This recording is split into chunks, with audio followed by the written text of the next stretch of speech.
ಕೆಂಗಿರಿಲೆಲ್ಲ ನಂಗೆ ಪರಿಚಯ ಆದವ್ರು ಇದ್ದಾರೆ. ಅವ್ರ ಮುಖಾಂತರ ಫೋನ್ ತಗೊಂಡು ಬಹಳಷ್ಟು ಮಂದಿ ನನ್ ಫೋನ್ ಮಾಡಿ, ಮೇಡಮ್ ನಂಗೆ ನಿಜಾಲು ಗೊತ್ತಿಲ್ಲ ಇದು ಲಿಟಿಗೇಷನ್ ಪ್ರಾಪರ್ಟಿ ಅಂತ. ನಾನು ನಮ್ ದೊಡ್ಡ ಕಬ್ರಿಂದ ಇಬ್ರು 2008 ನಲ್ಲಿ ಕಾಂಪ್ರಮೈಸ್ ಮಾಡ್ಕೊಂಡ್ಬಿಟ್ಟು ನನಗೂ ನಮ್ಮ ಅಕ್ಕನಿಗೂ ಸೇರಿ ಇಬ್ರಿಗೂ 40 lakhs ಸಿಕ್ತು. ಅವರು ಇಂಪ್ಲೀಡ್ ಆಗಿದ್ದವರು ಎಕ್ಸ್ ಪಾರ್ಟಿ ಆಗೋಗ್ಬಿಟ್ರು, ಬಿಕಾಸ್ ಉತ್ತರ ಕೊಡಕ್ ಆಗ್ಲಿಲ್ಲ ಅವರು.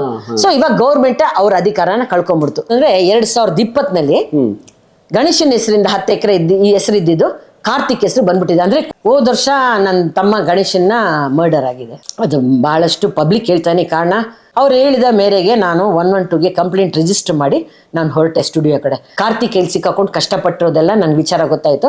ಸರಿ, ನನಗೆ ಏನೋ ಅನಿಸ್ತು, ಪಾಪ ಸಣ್ಣಗೆ ಬೇರೆ ಇದ್ದ, ನನ್ಗೆ ಬೇಡಪ್ಪ ಪಾಪ ಇವಾಗ ಹೋಗಿ ಪೋಸ್ಟ್ ಮಾರ್ಟಮ್ ಮಾಡಿ ನನಗೆ ಫ್ಯಾಮಿಲಿ ಫ್ರೆಂಡ್ ಹೇಳಿದ್ರು ಕುಯ್ದು ಗೀದು ಏನು ಮಾಡೋದು ಬೇಡ ಅಂದ್ಬಿಟ್ಟು 16 ಕ್ಲಾಸಸ್ನಲ್ಲಿ ಬರೀ ಸ್ಟುಡಿಯೋ ಮ್ಯಾಟ್ರ್ ಮಾತ್ರ, ಅಂದರೆ ನಮ್ಮ ತಂದೆಗೆ ಬಂದಿರೋದು ಅದೆಲ್ಲ ಕರೆಕ್ಟ್ ಆಗಿದೆ. ಮಿಕ್ಕಿದ್ದೆಲ್ಲನೂ 10-12 ಪೂರ್ತಿ ಕ್ಲಾಸು ಫಾಲ್ಸ್ ಅನ್ನೋದು.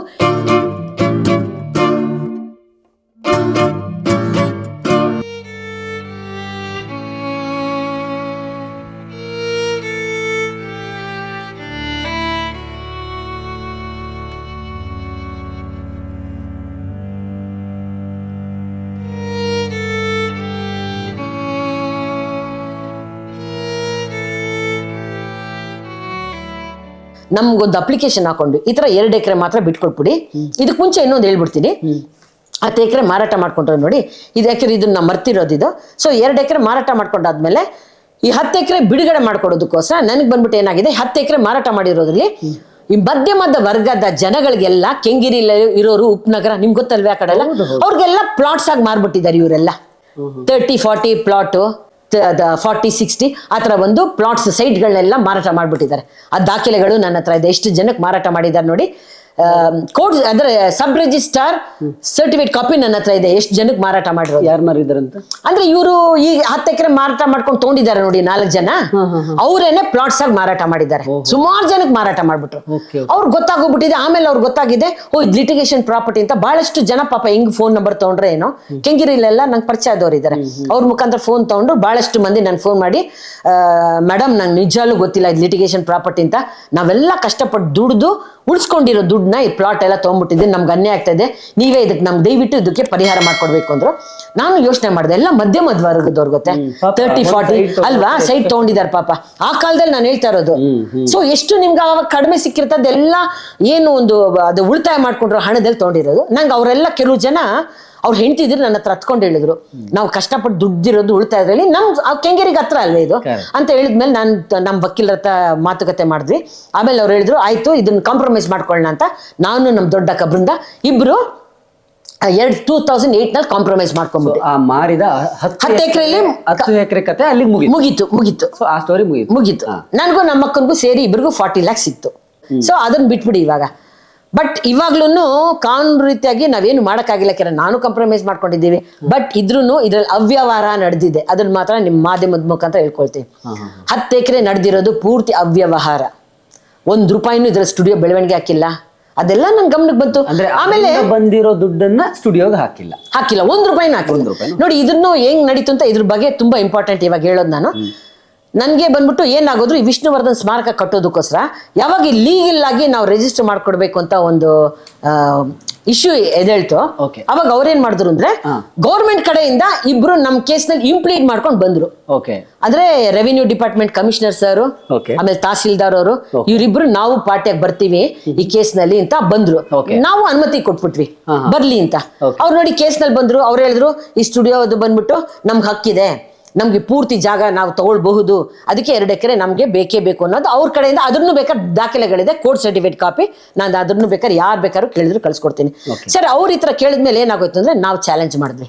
ನಾವ್ ಹೇಳಿದ್ರಿ 10 ಎಕರೆ ಮಾರಾಟ ಮಾಡಿದ್ಯಲ್ಲ, ನೀವು ಹಕ್ಕು ಕಳ್ಕೊಂಬಿಟ್ರಿ. ಕಾರಣ ಇವಾಗ ನಿಮ್ ಕಂಡೀಷನ್ ಏನ್ ಹಾಕಿದ್ರಿ, ಗೌರ್ಮೆಂಟ್ ಆರ್ಡರ್ ಹೊರಡಿಸಿ 10 ಎಕರೆ ಮಾರಾಟ ಮಾಡ್ಕೊಂಡಿರೋದ್ರಲ್ಲಿ ನೀವು ಅದ್ರಲ್ಲಿ ಎಲ್ಲ ಹಣನು ಸ್ಟುಡಿಯೋ ಡೆವಲಪ್ಮೆಂಟ್ ಅಭಿವೃದ್ಧಿ ಮಾಡಕ್ ಹಾಕ್ಬೇಕು ಅಂತ ಮಾಡಿಲ್ಲ. ಹೆಂಗೆ ನಾನು ಒಂದು ದೃಢವಾಗಿ ಹೇಳಿದೆ ಅಂದ್ರೆ, ನೋಡಿ ಇವ್ರು ಮಾರಾಟ ಮಾಡ್ಕೊಂಡು 2 ವರ್ಷಕ್ಕೆ ಅಂದ್ರೆ 2003 ಇಂದ 4 ವರೆಗೂ 4 ಪಾರ್ಟಿ ಮಾರ್ಕೊಂಡಿದ್ದಾರೆ. ನಾನು ಕೇಸ್ ಹಾಕಿದ್ಮೇಲೆ ನಾನು ನನ್ನ ಗಮನಕ್ಕೆ ಬಂದಿದ್ದು 2005 ನಲ್ಲಿ 6 ಅಂದ್ರೆ 4 ಅಲ್ವೇ 5-6 2006 ನಲ್ಲಿ ರೆವಿನ್ಯೂ ಡಿಪಾರ್ಟ್ಮೆಂಟ್ ಸೆಕ್ರೆಟರಿ ಅವರು ಗೌರ್ಮೆಂಟ್ಗೆ ಹಾಕಿದ್ದಾರೆ ಒಂದು ರಿಮೈಂಡರ್ ಲೆಟರ್. 2 ವರ್ಷ ಆಯ್ತಲ್ವೇ ನಿಮ್ಗೆ ಇದು ಗೌರ್ಮೆಂಟ್ ಆರ್ಡರ್ ಹೊರಡಿಸಿ, ಅದು 10 ಎಕರೆ ಮಾರಾಟ ಮಾಡಿರೋದು ಹಣದಲ್ಲಿ ಎಷ್ಟು ಅಭಿವೃದ್ಧಿ ಮಾಡಿದ್ದೀರಾ ಅದ್ರ ರಿಪೋರ್ಟ್ ನಮ್ಗೆ ಕಳಿಸಿ ಅಂತ ರೆವಿನ್ಯೂ ಡಿಪಾರ್ಟ್ಮೆಂಟ್ ಇಂದ ಹೋಗಿದೆ ಸೆಕ್ರೆಟರಿಗೆ. ಆ ಲೆಟ್ರು ನನ್ನ ಹತ್ರ ಇದೆ, ಅದು ಕೋರ್ಟ್ಗೂ ಕೊಟ್ಟಿದ್ದೀನಿ. ಅದನ್ನು ಕೊಟ್ಟರು, ಅದನ್ನು ಏನು ಉತ್ತರ ಬರಲಿಲ್ಲ. ಮತ್ತೆ 2ನೇ ಲೆಟ್ರ್ ಒಂದು ಇನ್ನೊಬ್ರು ಹಾಕಿದ್ರು, ಅದು ಸೇಮ್ ಅದೇ ರೆವಿನ್ಯೂ ಡಿಪಾರ್ಟ್ಮೆಂಟ್ ಇನ್ನೊಂದ್ಸಲ ರಿಮೈಂಡರ್ ಹೋಗಿದೆ, ಅದಕ್ಕೂ ಉತ್ತರ ಇಲ್ಲ. ನಾನು ಹೇಳಿದೆ ಇದಕ್ಕೆಲ್ಲ ಉತ್ತರ ಕೊಡಿ, ನಿಮ್ಗೆ ಅಲ್ಲಿಗೆ ನಿಮ್ದು ಬೋಗಸ್ ಗೌರ್ಮೆಂಟ್ ಆರ್ಡರ್ ಐತಲ್ವೇ, ಆಮೇಲೆ ಇದು ಪಾರ್ಟಿಷನ್ ಡಿಡು ನೀವೇ ಮಾಡಿಸಿದಾರ ಅಂತ ಅರ್ಥ ಆಯ್ತಲ್ವೇ. ಇದನ್ನೆಲ್ಲ ನಾವು ಚಾಲೆಂಜ್ ಮಾಡಿದ್ಮೇಲೆ ಗೌರ್ಮೆಂಟ್ಗೆ ಇದು ಉತ್ತರ ಕೊಡೋಕ್ಕಾಗ್ಲಿಲ್ಲ. ನಾವು ಹೇಳಿದ್ವಿ ನೀವು ಚಾಲೆಂಜ್, ನಾನು ಚಾಲೆಂಜ್ ಮಾಡ್ತೀನಿ, ನಾವು ಚಾಲೆಂಜ್ ಮಾಡ್ತೀವಿ ನಮ್ಮ ಕಡೆಯಿಂದ, ಇದು ಬಂದ್ಬಿಟ್ಟು ಗೌರ್ಮೆಂಟ್ ಆರ್ಡ್ರೇ ಬೋಗಸ್ಸು, ಇದರಿಂದ 1 ರೂಪಾಯಿನೂ ಇದು ಮಾಡಿಲ್ಲ ಅಂತ. ಆಮೇಲೆ ನೋಡಿ ಅವರು ಇಂಪ್ಲೀಡ್ ಆಗಿದ್ದವರು ಎಕ್ಸ್ ಪಾರ್ಟಿ ಆಗೋಗ್ಬಿಟ್ರು, ಬಿಕಾಸ್ ಉತ್ತರ ಕೊಡೋಕ್ಕಾಗ್ಲಿಲ್ಲ ಅವರು.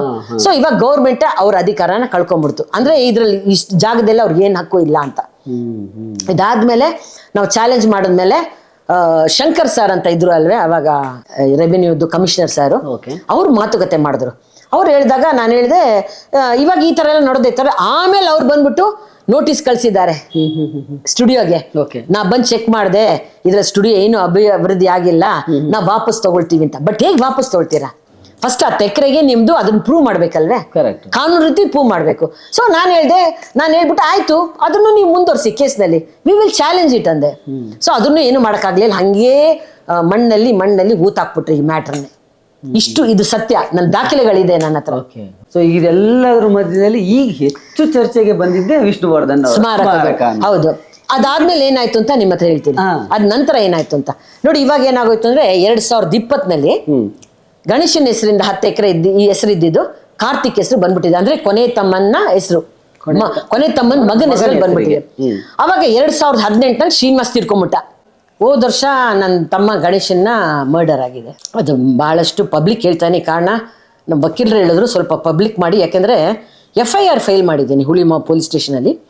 ಅವ್ರಿಗೆ ಆತನಿಗೆ ಒಂದು ರಾಜಕಾರಣಿ ಸಪೋರ್ಟ್ ಅಂದೆ ನೋಡಿ. ಅವ್ರು ಬಂದ್ಬಿಟ್ಟು ಇದನ್ನು ವಿಚಾರಣೆ ಮಾಡದೇ ಇರೋಂಗೆ ಹಾಗೇನೆ ಒಂದು ಸೀಕ್ರೆಟಾಗಿ ಅಂದರೆ ಇಟ್ಟಿದ್ದಾರೆ. ನಾನು ಆಲ್ರೆಡಿ ನಾನು ಹಾಕಿರೋದು FIRನ ತಗೊಂಡಿದ್ದಾರೆ. ಆತನಿಗೆ ಒಬ್ಬರು ರಾಜಕಾರಣಿ ತುಂಬ ಬೆಂಬಲವಾಗಿದ್ದಾರೆ, ಅದನ್ನ ನಂಗೆ ಗೊತ್ತು ಅವ್ರು ಯಾರು ಅಂತ. ಸೊ ಈ ಥರ ಮಾಡ್ಕೊಂಬಂದ್ರು. ಇದೇನಾಗಿದೆ ಅಂದರೆ ನನ್ನ ತಮ್ಮ ತೀರ್ಕೊಂಡಾದ್ಮೇಲೆ ಏಪ್ರಿಲ್ 5ನೇ ತಾರೀಕು ರಾತ್ರಿ ತೀರ್ಕೊಂಡಿದ್ದಾನೆ. ಕಾರ್ಡಿಕ್ ಅರೆಸ್ಟ್ ಅಂತ ಒಂದು ಸುಳ್ಳು, ಒಂದು ವಿಷ ಅಂದರೆ ಒಂದು ಸುಳ್ಳನ್ನು ಹಬ್ಬಿಸಿ ಗಣೇಶ ನನ್ನ ತಮ್ಮ ಸತ್ತಿರೋದು ನನಗೆ ತಿಳಿಸ್ಬಾರ್ದು ಅಂದ್ಬಿಟ್ಟು ಕಾರ್ಯ ಎಲ್ಲ ಮಾಡೋಕ್ಕೆ ಹೊರಟಿದ್ದಾರೆ. ಇದರಿಂದ ಏನಾಯ್ತು ಅಂದರೆ 5ನೇ ತಾರೀಕು ರಾತ್ರಿ ಒಂದು ಸಾವಾಗಿದೆ. 6ನೇ ತಾರೀಕು ಬೆಳಿಗ್ಗೆ ನನಗೂ ಗಣೇಶನ್ಗೂ ಫ್ಯಾಮಿಲಿ ಫ್ರೆಂಡ್ ಅಂತ ಒಬ್ಬರು ಕಾಮನ್ ಫ್ರೆಂಡ್ ಇದ್ದಾರೆ. ಅವ್ರು ಬಂದ್ಬಿಟ್ಟು ನನಗೆ ಬೆಳಿಗ್ಗೆ ಫೋನ್ ಮಾಡಿ 6ನೇ ತಾರೀಕು ಹೇಳಿದ್ರು, ಹೋದ ವರ್ಷ ಏಪ್ರಿಲ್ 6ನೇ ತಾರೀಕು ಈ ಥರ ಗೀತಾ ಗಣೇಶ ಕಾರ್ಡಿಕ್ ಅರೆಸ್ಟಿಂದ ತೀರ್ಕೊಂಡಿದ್ದಾನಂತೆ, ನೀನು ಹೇಳ್ಬಾರ್ದು ಅಂತ ಹೇಳಿದ್ದಾರೆ, ನೀ ಬಂದ್ಬಿಡು ಅಂತ ಹೇಳಿದ್ರು. ನಾನು ಹೇಳಿದೆ, ನಂಗೆ ಶಾಕ್ ಆಗೋಯ್ತು, ಯಾಕಂದರೆ ಸಡನ್ ನ್ಯೂಸ್ ಇದು. ಹಾಗಾಗ್ಬಿಟ್ಟು ನಾನೇನು ಮಾಡಿದೆ ಅಂದರೆ ನಮ್ಮ ವಕೀಲರಾದವ್ರಿಗೆ ನಾನು ಫೋನ್ ಮಾಡಿ ತಿಳ್ಕೊಂಡೆ. ಯಾಕೆಂದರೆ ನನಗೆ ಬಹಳಷ್ಟು ವಕೀಲರು ನಂಗೆ ಸ್ನೇಹಿತರಾಗಿದ್ದಾರೆ. ಅವ್ರು ಫೋನ್ ಮಾಡಿ ಹೇಳಿದೆ. ಅವ್ರು ಹೇಳಿದ್ರು, ಇದರಲ್ಲಿ ಏನೂ ವಿಚಾರ ಇದೆ, ನೀವು 112 ಎಮರ್ಜೆನ್ಸಿಗೆ ಕಂಪ್ಲೇಂಟ್ ಕೊಟ್ಬಿಟ್ಟು ಹೋಗಿ ಅಂದರು. ಅವ್ರು ಹೇಳಿದ ಮೇರೆಗೆ ನಾನು 112ಗೆ ಕಂಪ್ಲೇಂಟ್ ರಿಜಿಸ್ಟರ್ ಮಾಡಿ ನಾನು ಹೊರಟೆ ಸ್ಟುಡಿಯೋ ಕಡೆ. ಹೊರಟಾಗ ನೋಡಿ 112ನಲ್ಲಿ ರಿಜಿಸ್ಟರ್ ಮಾಡಿರೋದು ಇಷ್ಟೊಂದೊಂದು ಸಹಾಯ ನಮ್ಗೆ ಸಿಗುತ್ತಾ ಅಂತ ಅದ ಮೊದಲಿಗೆ ನನ್ನ ಗಮನಕ್ಕೆ ಬಂತು. ನಾನು ಹೋಗೋಕೆ ಮುಂಚೆನೇ ಕೆಂಗೇರಿ ಪೊಲೀಸ್ನವ್ರು ಇಬ್ಬರನ್ನ ಅಲ್ಲಿ ಸ್ಟೇಷನ್ ಮಾಡಿ ಇಟ್ಬಿಟ್ಟಿದ್ರು, ಇಬ್ಬರಿದ್ರು.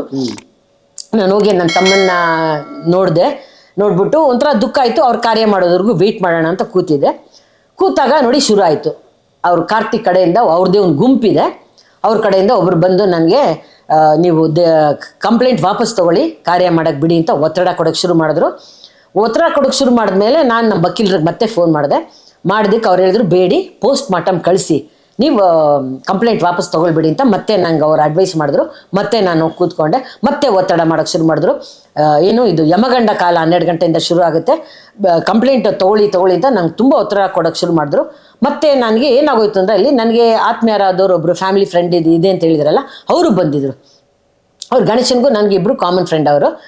ಹಾಗಾಗ್ಬಿಟ್ಟು ಅವರು ಬಂದು ಹೇಳಿದ್ರು, ಬೇಡ, ಅವ್ರಿಗೆ ಪಾಪ ಯಾರು ಹೇಳ್ಕೊಟ್ರೋ ಗೊತ್ತಿಲ್ಲ ಪಾಪ, ಅವ್ರು ಬಂದು ಹೇಳಿದ್ರು, ಗೀತಾ ಕಂಪ್ಲೇಂಟ್ ವಾಪಸ್ ತೊಗೊಂಬಿಡು, ಯಾಕಂದರೆ ಇನ್ಮೇಲೆ ಏನು ಇದನ್ನು ಪೋಸ್ಟ್ ಮಾರ್ಟಮ್ ಎಲ್ಲ ಮಾಡೋದು ಅವ್ರಿಗೆ ಗೊತ್ತಿರಲಿಲ್ಲ ಅನ್ಸುತ್ತೆ ಬಹುಶಃ. ಬಟ್ ನನಗೆ ಸ್ವಲ್ಪ ಸಂದೇಹ ಬಂತು, ಯಾಕಂದ್ರೆ ಗಣೇಶನ್ಗೆ ನಾನು ಫೋಟೋನೆಲ್ಲ ಕೆಲವು ಮಾಧ್ಯಮಗಳಿಗೂ ಕಳಿಸಿದ್ದೀನಿ. ಗಣೇಶನ್ಗೆ 10 ಹಣೆಯಿಂದ ಹಿಂದೆವರೆಗೂ ಪ್ಯಾಕ್ ಥರ ಮಾಡಿಬಿಟ್ಟಿದ್ರು. ಕಾರಣ ಇಷ್ಟೇ, ಗಣೇಶನ್ಗೆ ಹಣೆಯಿಂದ ಹಿಂದೆ ಏನಕ್ಕೆ ಪ್ಯಾಕ್ ಮಾಡಿದ್ರು ಅಂತ ಒಂದು ಸ್ವಲ್ಪ ಡೌಟ್ ಬಂತು ನನಗೆ. ಆಮೇಲೆ ನನಗೆ ಅದ್ರೂ ಫೋಟೋ ಒಂದು ಕ್ಲಿಕ್ ಮಾಡಿಕೊಂಡೆ. ಆಮೇಲೆ ಫೋಟೋ ಕ್ಲಿಕ್ ಮಾಡ್ಕೊಂಡೆ. ಆಮೇಲೆ ನನ್ಗೇನಾಗೋಯ್ತು ಅಂದರೆ ಇವ್ರು ಒತ್ತಡ ಶುರು ಮಾಡಿ, ನನಗೆ ತುಂಬ ಫ್ಯಾಮಿಲಿ ಫ್ರೆಂಡ್ಸ್ಗಳು ಒತ್ತಡ ಇರೋದ್ರಿಂದ ನಾನೇನು ಮಾಡಿದೆ, ಕೆಂಗೇರಿ ಪೊಲೀಸ್ನವ್ರು ಅಲ್ಲಿ ಇದ್ರು ನೋಡಿ, ಅವ್ರ ಹತ್ರ ಹೋಗಿ ಹೇಳಿದೆ, ಇಲ್ಲ ನಾನು ಕಂಪ್ಲೇಂಟ್ ವಾಪಸ್ ತೊಗೊಂಡ್ಬಿಡ್ತೀನಿ, ಕಾರ್ಯ ಮಾಡೋಕ್ಕೆ ಬಿಟ್ಬಿಟ್ಟಿದ್ದೆ. ಅವ್ರು ಹೇಳಿದ್ರು ಈ ಥರ ಮಾಡೋಕ್ಕಾಗಲ್ಲ, ಯಾಕಂದ್ರೆ ಇದು 112 ಕಂಪ್ಲೇಂಟ್ ರಿಜಿಸ್ಟರ್ ಆಗಿರೋದ್ರಿಂದ ನೀವು ಬರವಣಿಗೆಯಲ್ಲಿ ಕೊಡಬೇಕು. ಗಣೇಶನ್ ಸಾವ್ನಲ್ಲಿ ನನಗೆ ಒಂದು ಡೌಟ್ ಏನು ಇಲ್ಲ ಅಂತ ಬರ್ಕೊಡ್ಬೇಕು ಅಂದರು. ಮತ್ತೆ ನಮ್ಮ ವಕೀಲರಿಗೆ ಫೋನ್ ಮಾಡಿದೆ. ಮತ್ತೆ ನಮ್ಮ ವಕೀಲರು ಹೇಳಿದ್ರು ಬೇಡಿ ದುಡುಕ್ಬೇಡಿ, ಇದು ಪೋಸ್ಟ್ ಮಾರ್ಟಮ್ ಕಳಿಸಿ ಅಂತ ಮತ್ತೆ ಅವ್ರು ಹೇಳಿದ್ರು. ನಂಗೆ ಒಂಥರ ಕನ್ಫ್ಯೂಷನಲ್ಲಿ ಕೂತಿದ್ದೆ. ಆವಾಗ ನನಗೆ ಏನು ನೋಡಿದೆ, ಗಣೇಶನ್ ನೋಡಿದೆ, ನನಗೆ ಪಾಪ ಅನ್ಸ್ಬಿಡ್ತು. ಯಾಕೆಂದ್ರೆ ಅವನು ಕಷ್ಟಪಟ್ಟಿದ್ದಾನೆ, ಕಾರ್ತಿಕೇಯಲ್ಲಿ ಸಿಕ್ಕಾಕೊಂಡು ಕಷ್ಟಪಟ್ಟಿರೋದೆಲ್ಲ ನನಗೆ ವಿಚಾರ ಗೊತ್ತಾಯಿತು.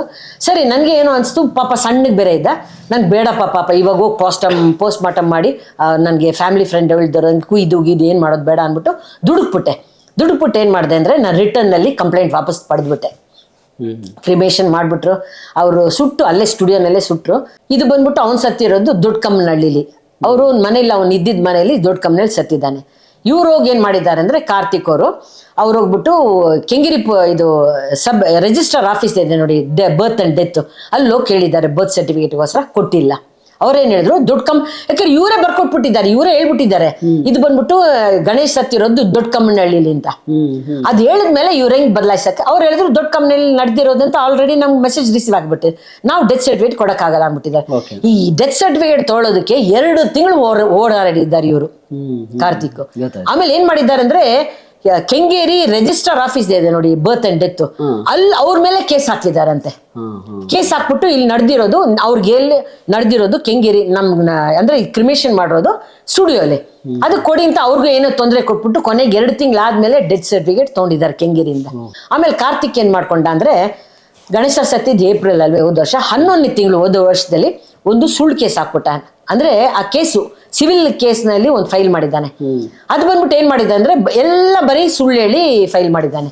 ಅಂದ್ರೆ ಗಣೇಶನ್ ಮದ್ವೆ ಆಗಿಲ್ಲ, ಮಕ್ಳಿಲ್ಲ ನೋಡಿ, ರಿಲೀಸ್ ಡೇಟ್ ಅಂತ ಗಣೇಶನ್ ಹೆಸರಿಂದ ಕಾರ್ತಿಕ್ ಹೆಸರು ಮಾಡ್ಕೊಂಡಿದ್ದಾನೆ ನೋಡಿ, ಅದ್ರಲ್ಲೂ ಇದೇ ಕಾರಣ ಹೇಳಿದ್ದಾನೆ, ಗಣೇಶನ್ ಮದ್ವೆ ಆಗಿಲ್ಲ, ಮಕ್ಳಿಲ್ಲ, ಆದ್ರಿಂದ ಅವ್ರ ದೊಡ್ಡಪ್ಪ ಬಂದ್ಬಿಟ್ಟು ಅವನ ಹೆಸರಿಗೆ ಟ್ರಾನ್ಸ್ಫರ್ ಮಾಡಿದ್ದಾನೆ ರಿಲೀಸ್ ಡೇಟ್ ಮುಖಾಂತರ ಅಂತ ಅದ್ರಲ್ಲಿ ಕೊಟ್ಟಿದ್ದಾರೆ. ಇದೇನಾಗೋಯ್ತು ಅಂದ್ರೆ, ಈ ತರ ಎಲ್ಲ ನಮ್ಮ ಗಮನಕ್ಕೆ ಬಂದ್ಮೇಲೆ ಅವ್ನು ಹಾಕಿರೋದು ಸುಳ್ಳು ಕೇಸ್ನಲ್ಲಿ ಈ ಸತ್ಯಾಂಶ, ಮಿಕ್ಕಿದ್ದು ಇನ್ನೊಂದೇನಾಗೋಗಿದೆ ಅಂದ್ರೆ, ಇನ್ನೊಂದೇನು ತಪ್ಪು ನಡೆದಿದೆ ಅಂದ್ರೆ, ದೊಡ್ಡದೊಂದು ಇದೆಲ್ಲ ಬಂದ್ಬಿಟ್ಟು ಕಾನೂನು ವಿರುದ್ಧಗಳು, ಇದು ಬಂದ್ಬಿಟ್ಟು ಫ್ರಾಡ್ ಆಕ್ಟ್, ಕ್ರಿಮಿನಲ್ ಆಕ್ಟ್ ಪ್ರಕಾರ ಹೋಗುತ್ತೆ. ಕಾರಣ ಏನು ಅಂದ್ರೆ, 10 ಎಕರೆ ಗಣೇಶನ ಹೆಸರಿಂದ ಅವನ ಹೆಸರು ಬಂದಿರೋದು ದಾಖಲೆಗಳಿದೆ. ಇವಾಗ ಅವನೇನ್ ಮಾಡ್ಬಿಟ್ಟಿದ್ದಾನೆ ಅಂದ್ರೆ, ಈ ಕೇಸ್ ಫೈಲ್ ಮಾಡಿದ್ದಾನೆ ನೋಡಿ, ಅದ್ರಲ್ಲಿ ಬಂದ್ಬಿಟ್ಟು 10 ಎಕರೆ ಅವ್ರ ಅಪ್ಪನ ಜಾಗ ಅಂತ ಅದ್ರಲ್ಲಿ ಡಿಕ್ಲೇರ್ ಮಾಡ್ಕೊಂಡಿದ್ದಾನೆ. 10 ಎಕರೆ ನಿಮ್ಮ ಅಪ್ಪನ ಜಾಗದಲ್ಲಿ ಬಂದಿರೋದ್ರನ್ನ ನೀವು ಡಾಕ್ಯುಮೆಂಟ್ಸ್ ಕೊಡ್ಬೇಕಲ್ವೇ ಕೋರ್ಟ್ನಲ್ಲಿ, ಏನು ಇಲ್ಲ, ಅವ್ರ ಅಪ್ಪನ ಹೆಸರಲ್ಲಿ ಇದೆ ಅಂತ ಹಾಕ್ಬಿಟ್ಟು ಅದೊಂದು ಸ್ಕೆಡ್ಯೂಲ್ ಅಂತ ಒಂದು ಹಾಕ್ತಾರೆ ನೋಡಿ, ಅದ್ರಲ್ಲಿ ಬಂದ್ಬಿಟ್ಟು ಅವ್ರ ಅಪ್ಪನ ಹೆಸರಲ್ಲಿ ಇದೆ, ಶ್ರೀನಿವಾಸ್ ಅನ್ನೋ ಹೆಸರಲ್ಲಿ ಇದೆ, ಅದು ಬಂದ್ಬಿಟ್ಟು ನೌ ಇನ್ ಮೈ ನೇಮ್ ಅಂತ ಹಾಕೊಂಡಿದ್ದಾನೆ. ಅಂದ್ರೆ ಅಲ್ಲಿಗೆ ನೋಡಿ ಕಾನೂನು ರೀತಿಯಾಗಿ ಎಲ್ಲ ವಿಧದಲ್ಲೂ ಸಿಕ್ಕಾಕೊಂಡ್ಬಿಟ್ಟು. ಸೊ ಇದು ನಿಮ್ಗೆ ರಿಲೀಸ್ ಡೇಟ್ ಮಾಡಿರೋದು ಕಾನೂನು ವಿರುದ್ಧ, ಫ್ರಾಡ್ ಮುಖಾಂತರ ಫೋರ್ಜರಿ ಮಾಡಿರ್ಬೋದು, ಏನೇ ಮಾಡಿರ್ಬೋದು.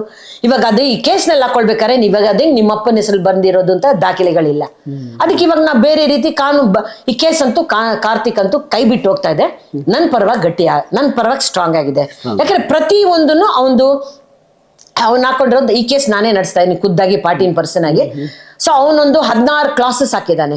16 ಕ್ಲಾಸಸ್ ನಲ್ಲಿ ಬರೀ ಸ್ಟುಡಿಯೋ ಮ್ಯಾಟ್ರ್ ಮಾತ್ರ, ಅಂದ್ರೆ ನಮ್ಮ ತಂದೆಗೆ ಬಂದಿರೋದು ಅದೆಲ್ಲ ಕರೆಕ್ಟ್ ಆಗಿದೆ, ಮಿಕ್ಕಿದೆಲ್ಲಾನು 10-12 ಪೂರ್ತಿ ಕ್ಲಾಸು ಫಾಲ್ಸ್ ಅನ್ನೋದು ಎವಿಡೆನ್ಸ್ ಮುಖಾಂತರ. ಅಂದ್ರೆ ನಮ್ಮ ಹಕ್ಕದೀರೇ ಇಲ್ಲ, ಬರೀ ನಾನ್ ಮಾತ್ರ ಒಂದು ಹಕ್ಕದಾರಳು. ಯಾಕಂದ್ರೆ ಹೈಕೋರ್ಟ್ ನಲ್ಲಿ ಇದೆ ಇವಾಗ ಈ ಸ್ಟುಡಿಯೋ ಕೇಸು, ಹಾಗಾಗ್ಬಿಟ್ಟು ನನ್ಗೆ ಹಕ್ಕಿಲ್ಲ, ಮಿಕ್ಕಿದ್ದವ್ರು ಯಾರು ಇಲ್ಲ ಅನ್ನೋದು, ಹಂಗೆಲ್ಲ ಸುಳ್ಳು ಏನೇನು ಹೇಳಿದ್ನೋ ಅದೆಲ್ಲ ಒಂದು ಎವಿಡೆನ್ಸ್ ಸಮೇತ ಕೋರ್ಟ್ ಮುಂದೆ ಸಬ್ಮಿಟ್ ಮಾಡ್ಬಿಟ್ಟಿದ್ದೀನಿ.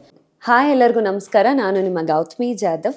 ಸಿನಿಮಾ ಬಗ್ಗೆ ಇನ್ಫಾರ್ಮೇಷನ್ ಮತ್ತು ಎಂಟರ್ಟೈನ್ಮೆಂಟ್ಗೆ ಡೈಲಿ ಮಾಧ್ಯಮ ಅನ್ನೋಂಥ ಚಾನಲ್ನ ಫಾಲೋ ಮಾಡಿ, ಸಬ್ಸ್ಕ್ರೈಬ್ ಮಾಡಿ, ಸಪೋರ್ಟ್ ಮಾಡಿ. Thank you so much.